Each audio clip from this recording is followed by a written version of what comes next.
नमस्कार मित्रों, संस्कृत साहित्य एवं संस्कृति के चैनल पे आपका स्वागत है। मैं हूं डॉक्टर हरिनिवास। महाभारत की परम श्रेष्ठ कथाओं में आपका स्वागत है। अर्जुन के हाथों कृपाचार्य को पराजित देख करके द्रोणाचार्य सामने आते हैं।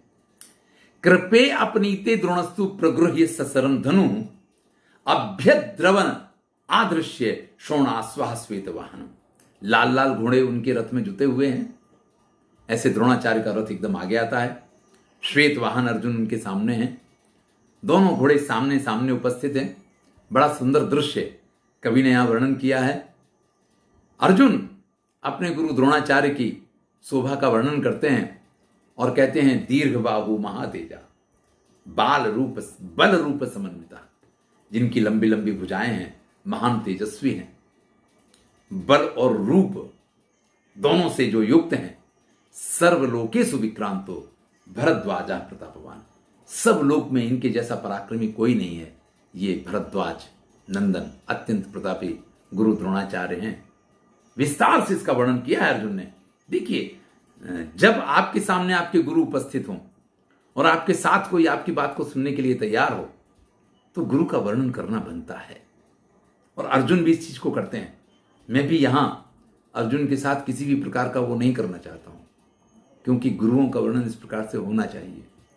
बुद्ध्या तुल्यो उसनसा, बुद्धि से जो उसनस के समान है, यानी शुक्राचार्य के समान है। बृहस्पति समूनये, नीति में जो बृहस्पति के समान है। वेदास तथैव चत्वारो, चारों वेद जिनके अंदर सन्निहित हैं। ब्रह्मचर्यम तथैव चा, जो हमेशा ब्रह्मचर्य का पालन करते हैं। सा संहाराणि सर्वाणि, संहार के साथ, यानी शस्त्रों का ज्ञान होना एक बात है, लेकिन उनका उपसंहार करना भी आए, ये दूसरी बात है। दिव्यानि अस्त्राणि मारिषे, सभी दिव्य अस्त्रों के जो ज्ञाता हैं। धनुर्वेदस्य कारसेने यस्मिन् नित्यम प्रतिष्ठितम, पूरा धनुर्वेद एक साथ अगर किसी जगह पाया जाए तो जिनके अंदर विद्यमान है। क्षमा दमश्च सत्यम च आनृशंसम आर्जवम एते च अन्ये बहवा यस्मिन् नित्यम द्विजे गुणोस। ब्राह्मण के जितने उत्तम गुण हैं, देखो क्षत्रियों वाली बात तो ऊपर कर दी कि परम तेजस्वी हैं, प्रतापी हैं, पराक्रमी हैं, सभी अस्त्र शस्त्रों का ज्ञान है। लेकिन जिनमें क्षमा है, जिनमें दम है, जिनमें सत्य है, जिनमें दया का भाव है, जिनमें विनम्रता है, और अन्य जितने भी ब्राह्मणों के लिए श्रेष्ठ गुण हैं, वो सारे गुण जिनके अंदर विद्यमान हैं, आज उनसे मुझे युद्ध करना है। चलो उत्तर कुमार, मेरे रथ को जल्दी से गुरु द्रोणाचार्य के पास लेके चलो। रथ सामने पहुंच गया है। गुरु द्रोणाचार्य से अर्जुन कहते हैं, उसितास्मो वनेवासम प्रतिकर्म चिकीर्षवः, हमने 12 वर्ष का वनवास भोगा है। कोपन नारसी ना कर तुम सदा समर दुर्जया, आप समर में परम पराक्रमी हैं। अगर इस समय आपके साथ मुझे युद्ध करना पड़े तो मुझ पे क्रोध मत कीजिएगा। मैं अपने अधिकारों के लिए इस समय गुरुदेव लड़ रहा हूं, क्योंकि जो बात हुई थी कि धर्म का पालन करने के लिए हमें 12 वर्ष तक वन में रहना चाहिए, हमने उस वनवास को पूर्ण किया है। लेकिन अभी भी अगर हमारे साथ अत्याचार होगा तो अत्याचार का सामना करना बनता है। अहम तु प्रहरेत पूर्वम न, लेकिन मैं आपके ऊपर पहले बाण नहीं चलाऊंगा। आप अगर मेरे ऊपर बाण चलाएंगे तो ही मैं आपके ऊपर प्रहार कर सकता हूं, नहीं तो मैं आपके साथ युद्ध करने के लिए तैयार नहीं हूं। द्रोणाचार्य ने तुरंत 20 बाणों से अर्जुन के ऊपर प्रहार किया है। लेकिन अर्जुन सावधान थे। द्रोणाचार्य के द्वारा चलाए गए बाणों को बीच में ही काट देते हैं और फिर 1000 बाण द्रोणाचार्य चला करके फिर से पूरे अर्जुन को ढक देते हैं। देखिए, ये गुरु द्रोणाचार्य हैं, वृद्ध हो गए हैं, अब उम्र ज्यादा हो गई है, लेकिन फिर भी पराक्रम तो पराक्रम होता है। 1000 बाणों से अर्जुन को जब ढक दिया है तो आकाश में उपस्थित सारे देवता गंधर्व द्रोणाचार्य की प्रशंसा करने लग जाते हैं। सब कहते हैं कि धन्य है अर्जुन, क्योंकि उनके अलावा द्रोणाचार्य का सामना कौन कर सकता है। और धन्य है द्रोणाचार्य, क्योंकि इतने तेजस्वी अर्जुन के साथ भी द्रोणाचार्य के अतिरिक्त इस प्रकार से सामना कौन कर सकता है। दोनों के पराक्रम की प्रशंसा हो रही है। दोनों अत्यंत, एक गुरु है और एक शिष्य है। एक ने श्रेष्ठ गुरु का पद प्राप्त किया हुआ है और एक ने उसी गुरु से श्रेष्ठ धनुर्धर होने का, शिष्य होने के नाते वरदान प्राप्त किया हुआ है। एक अपने धर्म के लिए लड़ रहा है और एक अपने सम्मान की रक्षा के लिए लड़ रहा है। एक के बाद एक।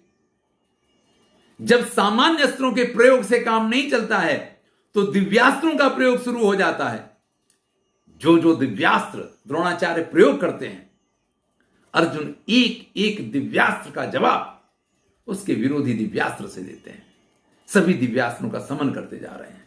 यहां वर्णन किया है, ऐन्द्रम वायव्य आग्नेयम अस्त्रम अस्त्रेण पांडवा।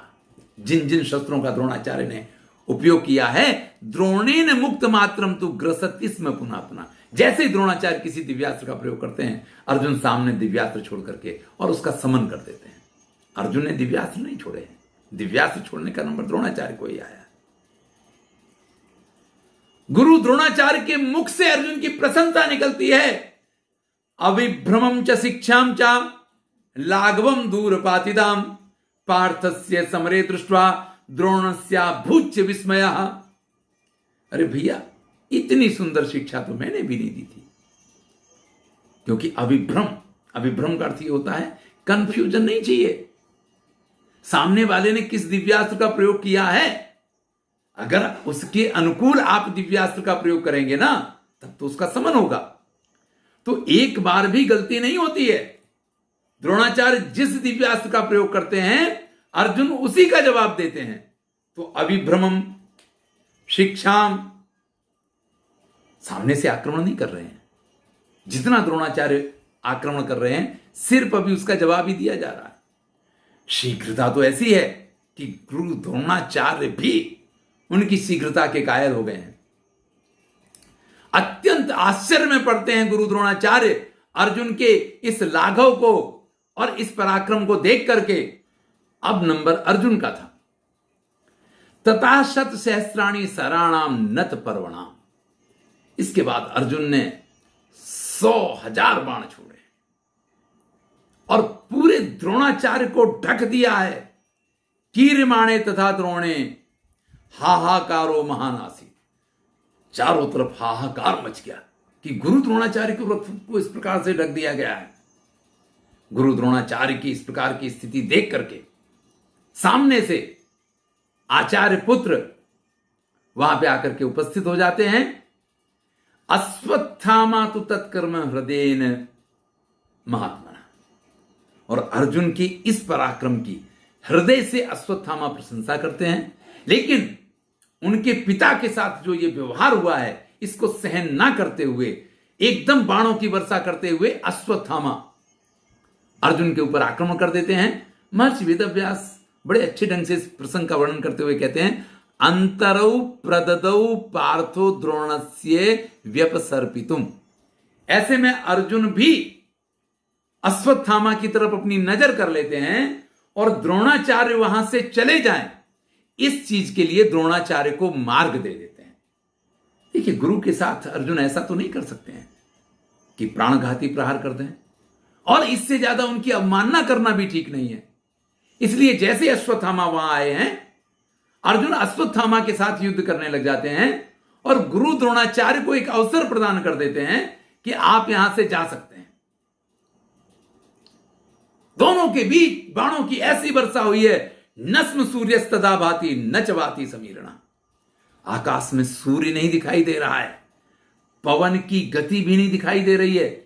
जो कुछ है बाणों की सरसराहट, बाणों की सरसराहट, यही चारों तरफ दिखाई दे रहे हैं। महान चटचटा शब्दों योधयोर हन्य मान्यो। बाण चलते हैं, एक दूसरे से टकराते हैं, इस प्रकार की आवाज आती है जैसे कि बांस फट रहे हों। बांस जैसे टूटता है, तड़ तड़ की, चट चट की आवाज आती है, इस प्रकार की आवाज आ रही है। एक के बाद एक योद्धा रणभूमि में सो जाता है। जिसको बाण लगता है वही फैल जाता है। बाण उसके ऊपर नहीं चलाए जा रहे, लेकिन बाण जब रणभूमि में चलेंगे तो भैया जो उसके सामने आ जाएगा। ऐसे में अर्जुन बाणों का प्रहार करके अश्वत्थामा के घोड़ों को एकदम से घायल कर देता है। वो घोड़े इस स्थिति में ही नहीं रह जाते हैं कि अश्वत्थामा अपने घोड़े को आगे बढ़ा करके या किसी और प्रकार का दाव लगा करके अर्जुन के ऊपर आक्रमण कर पाए। द्रोणाचार्य का पुत्र अश्वत्थामा भी अत्यंत पराक्रमी, उन्हीं गुरु द्रोणाचार्य का अर्जुन के बाद अगर सबसे प्रिय कोई शिष्य है तो अश्वत्थामा है। वो देखता है और अर्जुन के एक छिद्र को देख करके, यानी अर्जुन के प्रयत्न लाघव में, युद्ध लाघव में उसको थोड़ी सी एक जगह पे कमी दिखाई देती है कि छेद छुरेण, छुर नामक बाण से अर्जुन के गांडीव धनुष की प्रत्यंचा को काट देता है। बड़ा कठिन कार्य है। अर्जुन का गांडीव धनुष तो ऐसा है कि जिसको काटा ही नहीं जा सकता है। जैसे कृपाचार्य जो धनुष उठाते थे, अर्जुन उस धनुष को काट देते थे। पितामह भीष्म के पास जो धनुष है, द्रोणाचार्य के पास जो धनुष है, ये सभी धनुष इस प्रकार के हैं कि इन धनुषों को काटा जा सकता है। लेकिन गांडीव ऐसा धनुष है कि इस धनुष को नहीं काटा जा सकता है। अश्वत्थामा ने अवसर देखा है और अर्जुन के धनुष की डोरी को काट दिया, प्रत्यंचा को काट दिया है।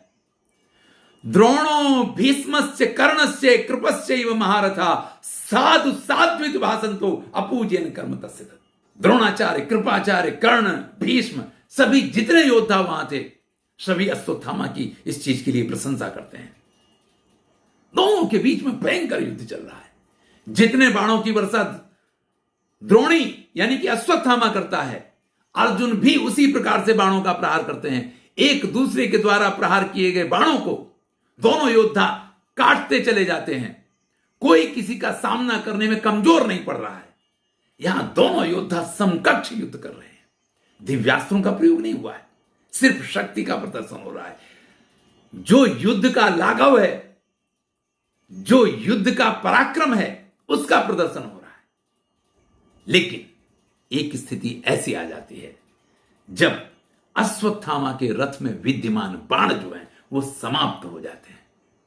और ऐसे में क्योंकि अर्जुन के पास अक्षय तर्कस है, उसमें बाण कभी खत्म नहीं होते हैं, इसलिए अर्जुन यहां पे अश्वत्थामा पे भारी पड़ने लग जाते हैं। उसी समय अपने हाथ में फिर से धनुष लेकर के कर्ण वहां आकर के उपस्थित हो जाता है।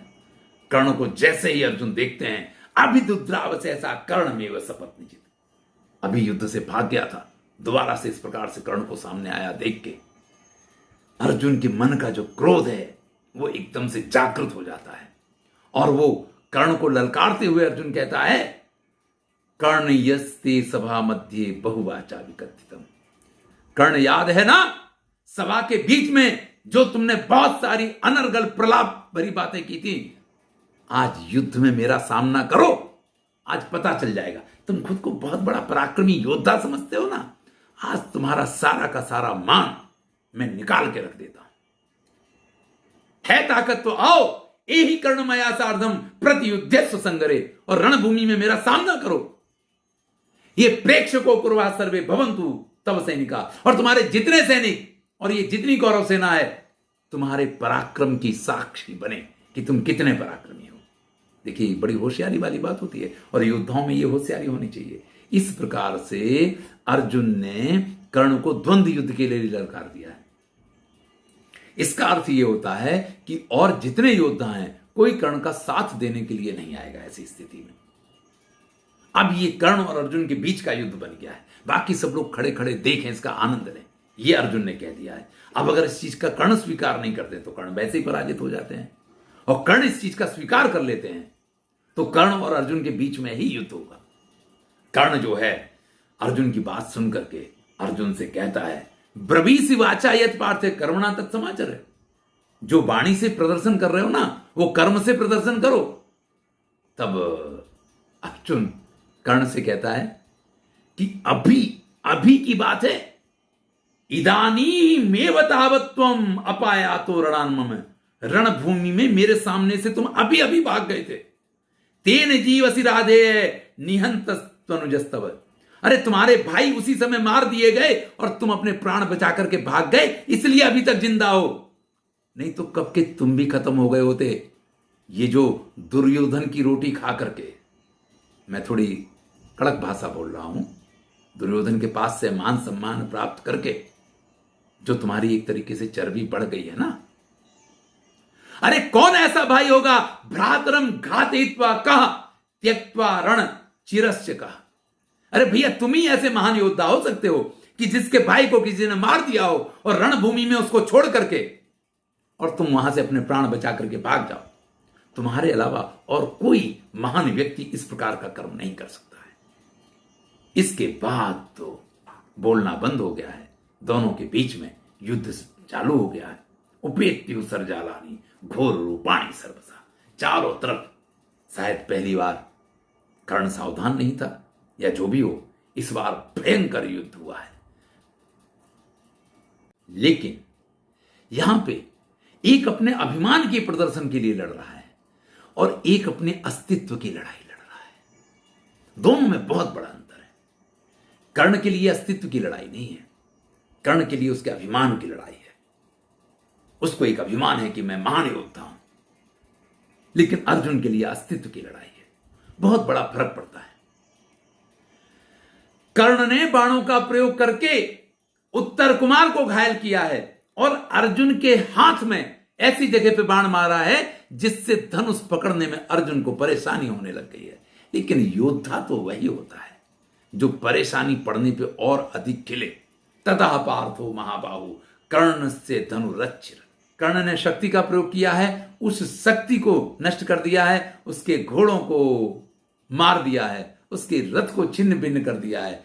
बहुत सारे जो अभी खड़े खड़े राह देख रहे थे वो कर्ण के सेवक आक्रमण करते हैं, लेकिन अर्जुन के सामने नहीं चलती है। देखिए द्वंद्व युद्ध के लिए ललकार दिया था अर्जुन ने, लेकिन जैसे ही कर्ण को मुश्किल में पड़ा देखा तो उसके जो अंगरक्षक वगैरह होंगे वो दौड़ पड़ते हैं, आक्रमण करते हैं। लेकिन अर्जुन अपने गांडीव से ऐसे बाणों का प्रहार करते हैं कि उन सभी का वहीं पे अंत हो गया है। सबको मार दिया अर्जुन ने। अथा परेण बाणे ने ज्वलिते ने महुजसा विव्याध कर्णम कौन्तेय तीक्ष्णे नो रसि वीरवा। फिर से अर्जुन ने एक भयंकर बाण छोड़ा है जिसने कर्ण के कवच का भेदन करके उसकी छाती के अंदर प्रवेश कर लिया है। तस्य भित्वा तनुस्त्राणम कायमभ्य गच्छत। और जब वो बाण कर्ण की छाती में जाकर के लगा है तो सब होश खो गया है कर्ण का, बेहोश हो गया है कर्ण। सगाढ़ वेदनो हित्वा रणम प्रत्याग उदंग मुखा। और रणभूमि छोड़ के एकदम से कर्ण भाग खड़ा होता है वहां से। उत्तर कुमार इस दृश्य को देखते हैं, अत्यंत आनंद में आ जाते हैं। अर्जुन उत्तर कुमार से कहते हैं कि भैया रथ को अंदर की तरफ ले चलो। अब उत्तर कुमार को लगता है कि गायें घर पहुंच गई हैं, इतने सारे योद्धाओं को पराजित कर दिया है। कृपाचार्य का नंबर आ गया, कर्ण का 2 बार नंबर लग गया, गुरु द्रोणाचार्य गए, अश्वत्थामा गए। अब भैया कहा युद्ध की जरूरत है, घर वापस चलिए। चलिए आगे इस कथा प्रसंग में क्या होता है इसको हम अगले वीडियो में देखेंगे। मैं हूं डॉक्टर हरिनिवास और चैनल का नाम है संस्कृत साहित्य एवं संस्कृति। महाभारत की श्रेष्ठ कथाएं चल रही हैं, आनंद लीजिए, मित्रों के साथ शेयर कीजिए।